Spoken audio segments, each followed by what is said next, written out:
There is a lot of opportunity in 2025 for a coach who has not yet won their first national title to do so. So I got 5 coaches I'm looking at specifically here that I want us to unpack their path and their likelihood to win the whole thing when it's all said and done in late January in Miami. Late January is another discussion. I mean, the timing of this whole thing is another show for another time. But let's start here. Brian Kelly, I think when you look at his career, got a lot of boxes checked, man. I mean, he's coached a ton of games, had a lot of success at Notre Dame. I mean, played for the SEC championship his first season at LSU. He's coached a Heisman Trophy winner in Jaden Daniels. And one of the key accolades that's missing, though, national championship. This could be the year they do it. Now, I don't have him as my most likely coach to get it done in this 2025 season, but when you look at Brian Kelly and just his story arc, I don't think anybody's really questioning if he can do it. It's just a matter of when he would do it. And with that being the parameters we're working with here, why not this year? Like I've said this a couple times about Brian Kelly. It's a very similar Brian Kelly to Natty conversation as it was for Leonardo DiCaprio and Oscars conversation. And nobody was questioning, would Leo ever win one? The question was always like, what movie will it be? How's he going to get it done? What year is it going to be? All it took was The Revenant for Leo. I thought Bryce Underwood might be Brian Kelly's Revenant. Turns out that's not the case. Maybe it was Garrett Nussmeier the whole time. Maybe Garrett Nussmeier is his Revenant. And so the reason why I don't have Brian Kelly a little bit higher on this list as the most likely coach in 2025, still want to see that defense step up a little bit. We'll talk transfer portal wants and needs here a little bit later in the show.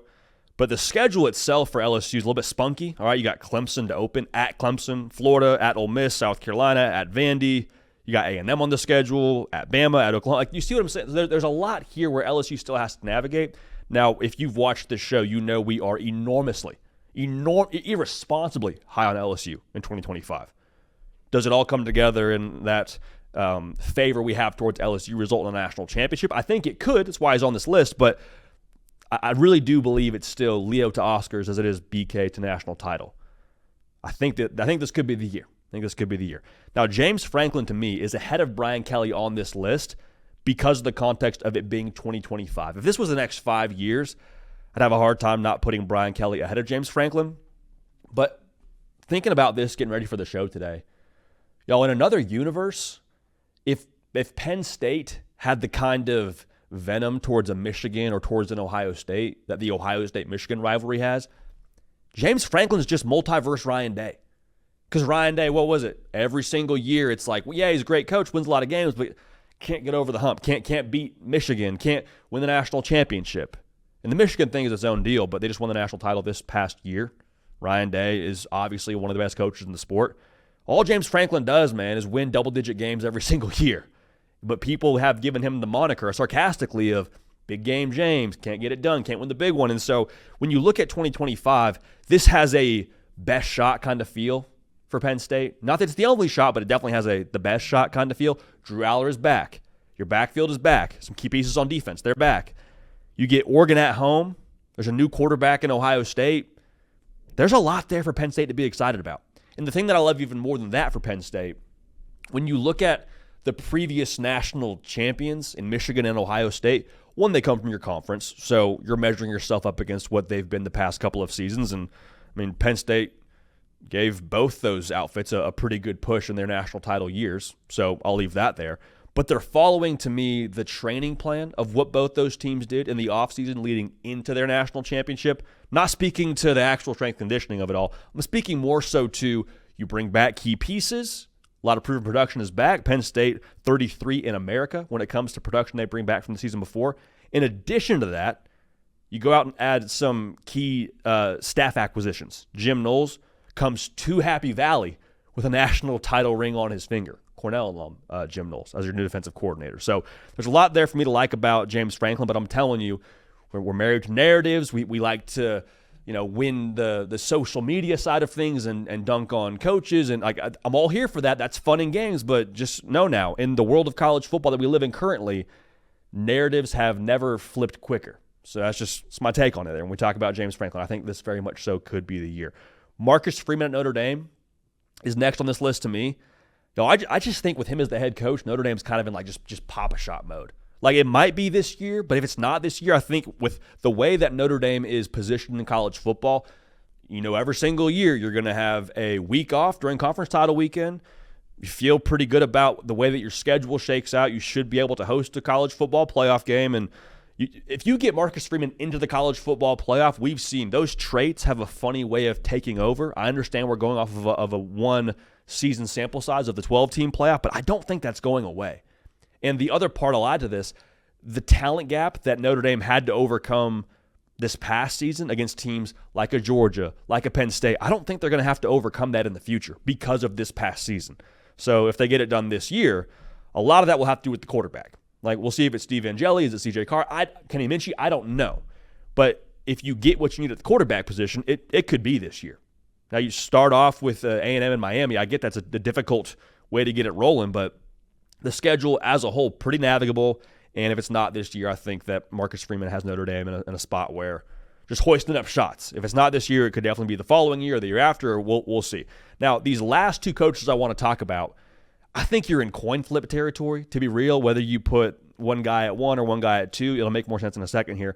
I have Steve Sarkisian as my next coach that is likely to win a national championship in 2025.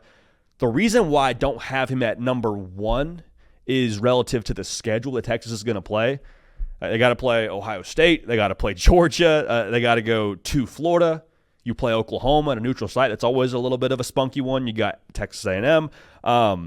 But there's so much to me that you should feel confident in at Texas. And all of it has to do with Steve Sarkisian and how he's built that roster.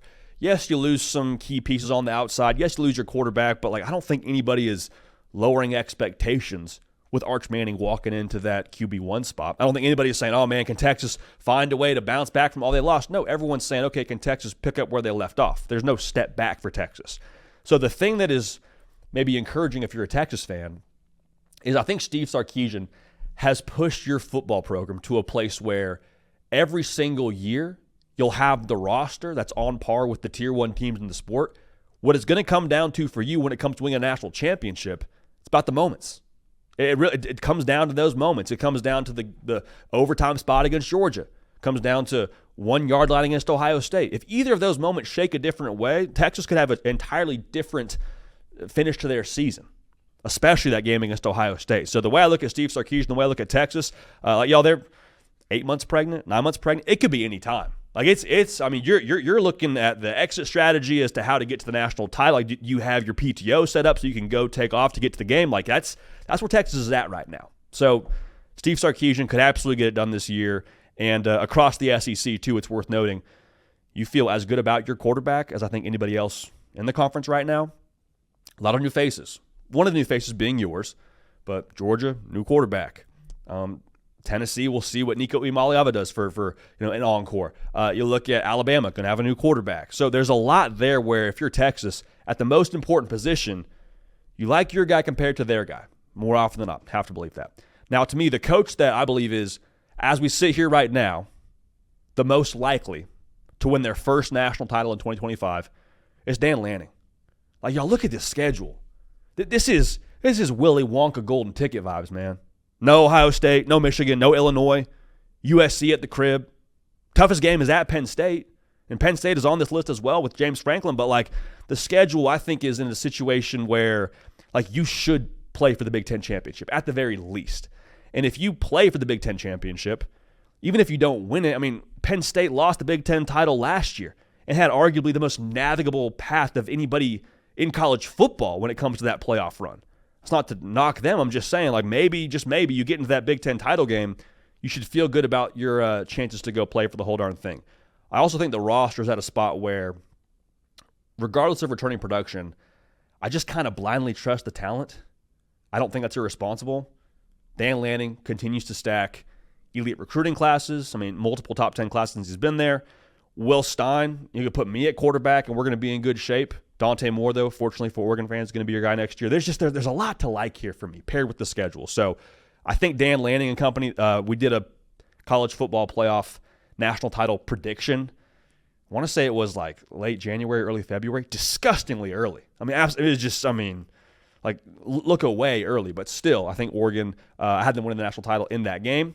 or in that playoff prediction rather, in the national title game against Texas. So it really is a taste test if you want to go Lanning or Sark there. Pepsi, Coke, doesn't matter, but those two to me are the most likely when it comes to winning their first national title in 2025, followed by Marcus Freeman, James Franklin, and Brian Kelly, all I think in the territory, in the neighborhood of getting it done here in 2025. So if you're trying to capture that first one, 12-team playoff this upcoming season, probably the last iteration of the 12-team playoff, this might be the time. No time like the present.